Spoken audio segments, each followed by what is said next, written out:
Welcome to the Journey Chez Chem. Well, please do the 2 warm-up questions to the best of your ability, and we will discuss them in a moment.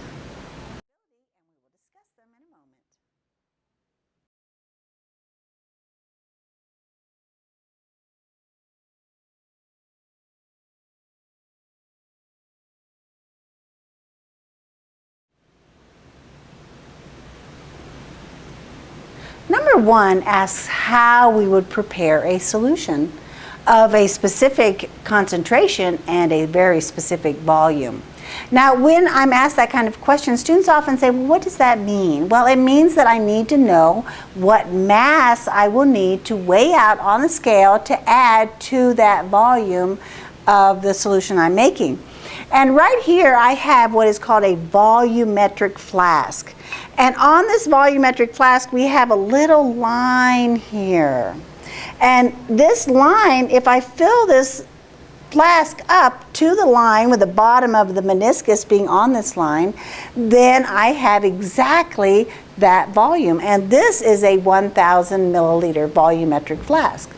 So when I fill the liquid up to this volume, then I have exactly 1 liter of the solution. And that's how we would use that.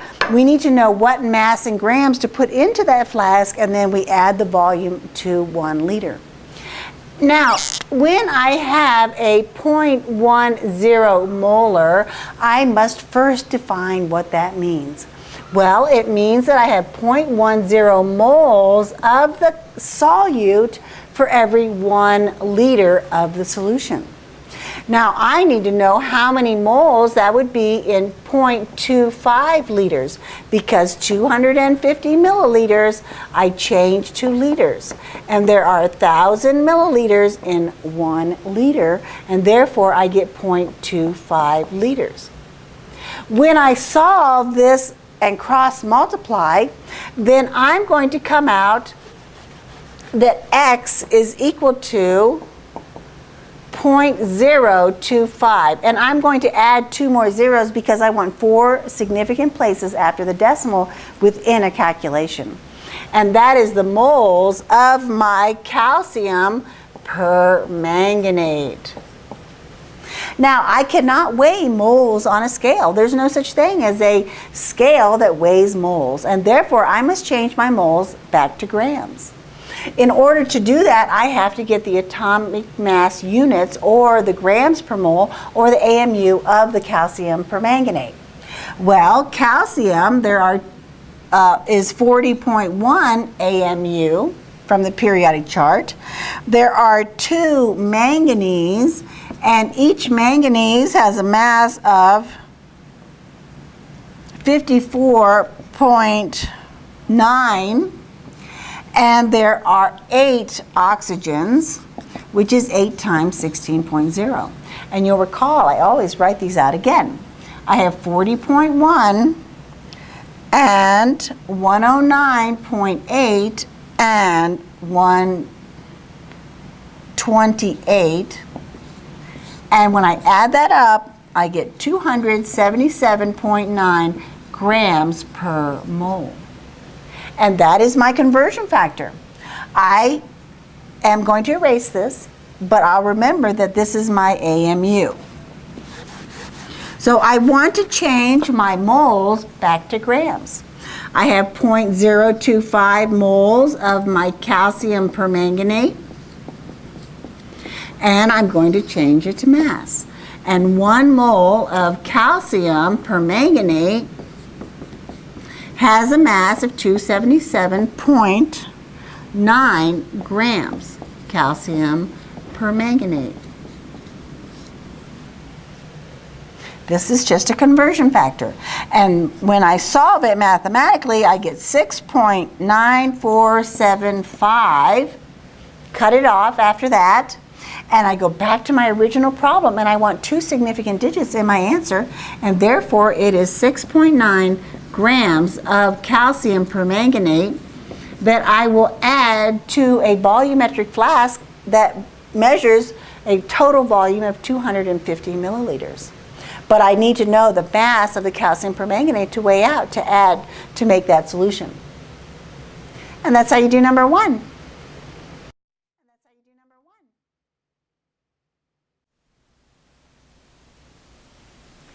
In number 2, we are determining the concentration of the ions that are formed from a compound when it is being dissolved in a solution. Well, we know that we have 2 grams of the iron 3 sulfate. And we must change our grams to moles because molarity is moles per liter of solution. And therefore, I need to change my grams to moles. And 1 mole of the iron 2 sulfate, I will have to add up, oh, this is a 2 and this is a 3, because iron is plus 3 and sulfate is minus 2. And we need to make sure that we write the formulas correctly. It's very, very important. Otherwise, our atomic mass units won't come out correctly. Well, I have 2 irons here, and each iron has a mass of 55.9 AMU. I have 3 sulfurs, and each sulfur is 32.1. And I have 12 oxygens, which is 12 times 16.0. And you know I'm going to write it out again. And so I get 111.8 and 96.3 and 192.0. And when I add up those numbers, I'm going to get 400.1 grams per mole. So I have 400.1 grams of the iron 3 sulfate. Oops, I just want to put a 3 there. It's just so silly. But there are 2 of them and 3 sulfates. And when I solve this, I get 0.004998 moles of the iron 3 sulfate. And then to get molarity, I divide it by the volume in liters. And I'm given 150 milliliters, which must be changed to liters. And therefore, I'm going to get 0.03332 molar. I look back to my original problem to get the number of significant digits in my answer. And even though this is not quite my answer, it is a number that I'm going to be using to determine the rest. Well, I know that when I put this salt into water, it dissociates 100%. So my iron 3 sulfate is going to dissociate to give me 2 iron ions and 3 sulfate ions. And therefore, if I have a 0.033 molar solution here, my coefficient is 1 here and 2 here. So I have twice as much of the iron ions and 3 times as much of the sulfate ions.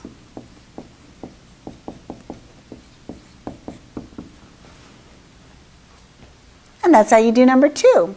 Well, we're going to take some notes now about solutions. So get ready, and I'll be right back.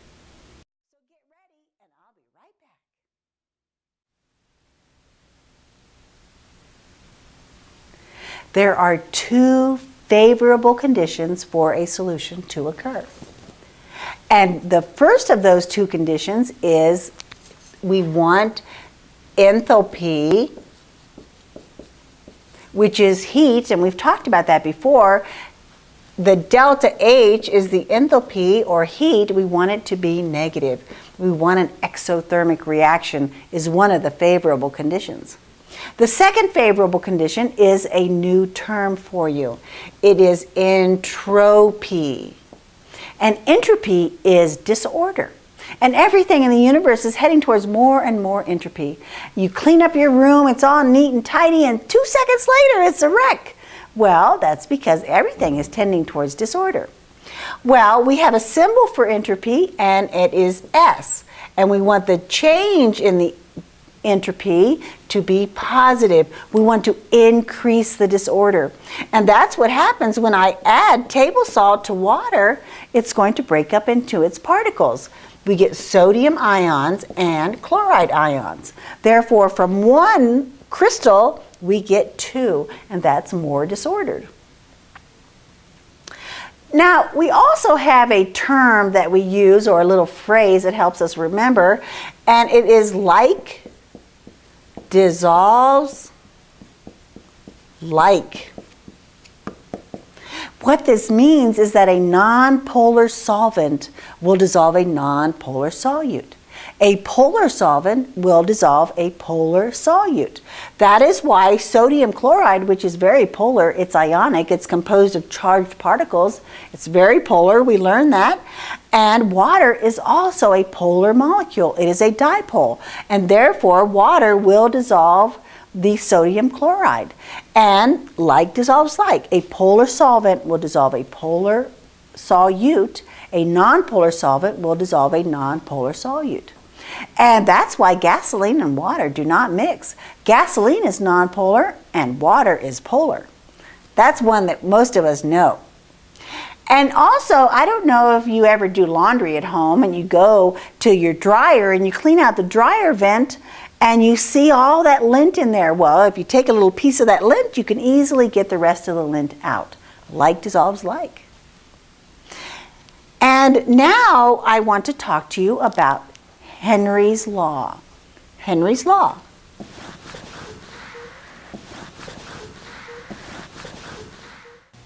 Henry's Law states that the solubility of a gas in a liquid increases with low temperature and high pressure. Now, I am going to show you that, so you hang in there. I'll be right back.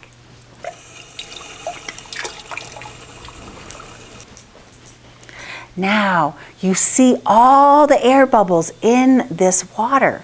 Well, this water is warm, and you can see that the air bubbles are coming out of the solution. And eventually, they will all disappear, because more of the air can be dissolved in the liquid at colder temperatures where it came out from outside and came inside. And when it warms up, those air bubbles can't stay in there. It is less soluble, so they all come out. And then my water is clear. Well, that shows Henry's Law that the low temperature can hold a lot more of the air in that water. And when the water then is warm, the air that was in it before when it was cold running through the pipes wants to come out. Now, I show you this because it's very similar to what happens when we go scuba diving and we have higher pressure. As we go down in the ocean every 15 feet, we increase the pressure by 1 atmosphere. And when that happens, more and more of the oxygen that you breathe is going to go into the solution of your blood. And as more and more goes in, as you go down, if you were to come up too soon, that air, that oxygen, which has come right out of your blood, just like those air bubbles came out of that water in that beaker. And that would be extremely painful, and it's called the bends. There are some individuals that dive for pearls for a living, and they're used to going down and staying longer than the normal person. However, if they stay too long and they hurry up to the top too quickly, then they could have a health problem. The bubbles would start coming out in their blood, and that would not be good. There are only a few decompression chambers in the whole world, so we need to be careful of that. When we scuba dive, we usually watch for the smallest bubble. They say follow the smallest bubble up. The rate at which that smallest bubble goes up would be approximately equal to how slow that you need to come up to equalize the pressure. And that's Henry's Law. Wasn't that interesting? Henry's Law is the solubility of a gas in a liquid increases with high pressure and low temperature. Now, the next thing we're going to discuss is types of solutions. And I'm going to write a chart for you on the board, and I'll be right back.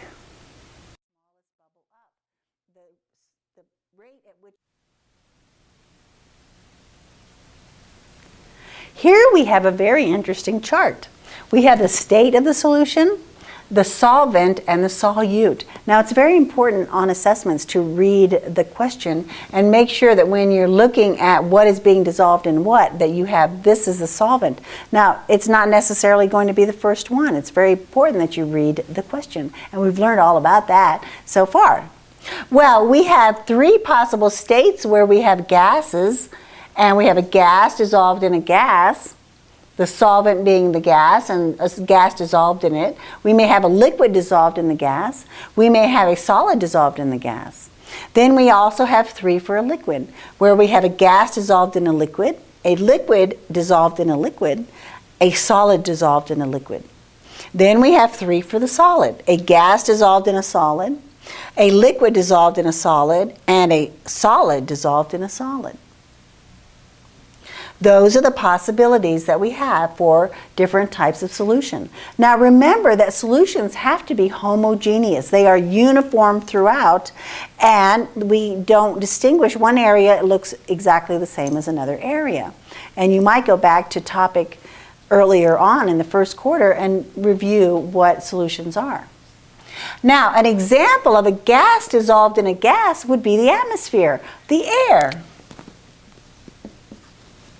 We have a variety of gases that are mixed up in our air. We have oxygen and carbon dioxide and some of the noble gases, and we have nitrogen. So there actually a large portion of our air is nitrogen. So the air is a solution of gases. They are uniformly combined. When we have a liquid dissolved in a gas, we call that humidity. Is an example of that, where we have lots of water dissolved in that air, and then that would be a liquid that's dissolved in that gas. Now, a solid dissolved in a gas is a little bit more difficult to find. We have, sometimes I say smog, some of the pollution. We need the particles to be relatively similar, and so smog would work for a solid dissolved in a gas. A gas dissolved in a liquid, they're very, very common. That would be carbonated beverages, soda pop. So we have sodas. Carbonated beverages would be gases that are dissolved in liquids. Liquids dissolved in liquids, there's many, many of those. We have antifreeze. We have rubbing alcohol, or we have fingernail polish remover, where a portion of it is water. Or even some of our cleaners are ammonia and it's mixed with water. And therefore, there are many, many of these liquids dissolved in liquids. A solid dissolved in a liquid would be like seawater, where the salt is in the ocean water, and when you get out and you dry off, you see the crystals of the salt on your body, and that's the solid. Or some of our drinks where we put powdered material into water, and that would be a solid that we dissolve in the water. There are many, many of these. And so we have the seawater, or the ocean water would be a very good example of that. A gas dissolved in a solid is a bit more difficult. Now we have platinum, the metal that has hydrogen molecules dissolved in it. That's a more scientific. It's difficult to find them. I've seen glass that has bubbles of oxygen or air inside of there, but it's very, very difficult to find examples of that. Or at least I've not been able to find very many of them. A liquid in a solid, we used to use dental amalgams where they would combine silver with mercury and put it in the fillings for cavities. But we found that mercury can be toxic, and it's not used to a large degree. Although there are a variety of amalgams where liquids are combined with solids. So we'll just put amalgam. Finally, solids and solids are very, very common. We have steel that has different amounts of iron in it, and different grades of steel. There are solids, iron, that is melted with those different metals, and we get alloys. So we have steel, we have alloys, we have bronze and brass and jewelry. Gold jewelry oftentimes is not pure 24 karat gold. 24 karat would be pure gold, but oftentimes that's way too soft. So we add maybe copper, makes it reddish, or we add platinum to make it white. So a lot of times jewelry is also metals that are heated up, melted, and then when it becomes room temperature, it is a solution of solids. And those are some examples of different solutions with the different solvent and solute states. Well, that was a lot of information today, and I had some fun, and I hope that you learned some things there. And we had Henry's Law, and we had the 2 favorable conditions for a solution to occur. So, there you have it, types of solutions. Well, I can't wait to see you tomorrow. Bye!